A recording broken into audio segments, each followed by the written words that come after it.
Here are 15 tips on creating an ATS compatible resume.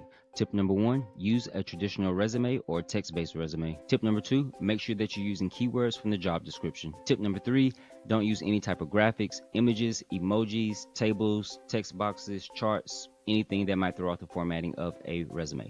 Tip number 4, use standard resume sections. So this is going to be the contact, education, work history, and skills. Tip number 5, use standard job titles or industry-specific job titles. Tip number 6, and this is the one that everyone's going to hate, customize your resume to each job that you're applying to. Tip number 7, make sure that you're including a skills section. This section is going to be the second most important section for including keywords. Tip number 8, make sure that you're including an achievements and metrics section.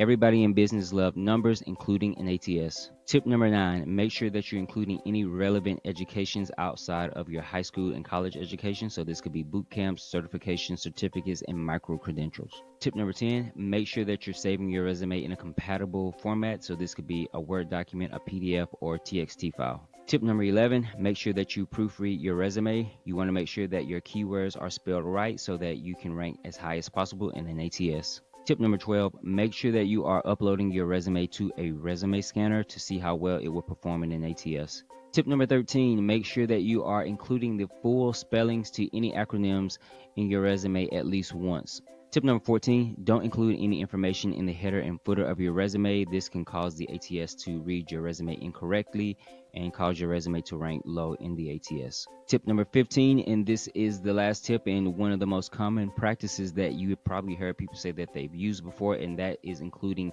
white text in their resume. So this is something that you want to make sure that you don't use, because what's happening in a lot of the more advanced ATS systems today is that they can turn this white text black and oftentimes put it in bold, and employers can see that you have been trying to cheat the ATS, and this can be viewed as an unethical practice and can get you just booted out immediately. So make sure that you're doing yourself a favor and not doing this. If you want to find out more information on the topics that I covered in this video and more about ATSs and the different types of resume, you can check out my creating an ATS compatible resume video. It's like 25 minutes long, and I'll tag it here in this video. I add a card for you all to just click and go to that and find out more about it.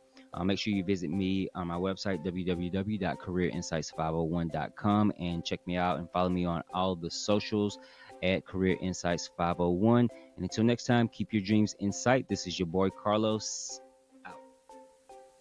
Let's not lose it. This is Together in Peace, Together in Love. There we go.